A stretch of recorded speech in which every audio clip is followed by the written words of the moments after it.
بقول لك لو سمحت، ال 200 جنيه اللي لسه مديلك وانا بشتري الحاجات دي فاكرها؟ اه مال. طب معلش انا عايزها وخد واحده مكانها اهي.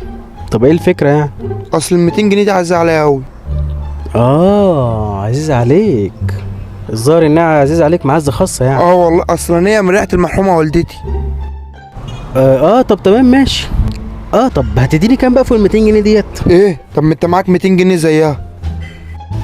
ما هي لو زيها ما كنتش جيت بدلتها. مش فاهم. يعني ال 200 جنيه اللي معايا ديت عزيز عليك انت. شوف هتدفع فيها كام بقى. وانت ازاي عايز تاخد مني فلوس عشان خاطر ابدل ال 200 جنيه بس؟ ما اسمهاش بقى ال 200 جنيه، اسمها ال 200 جنيه العزيزه الغاليه عليك من ريحه المرحومه والدتك.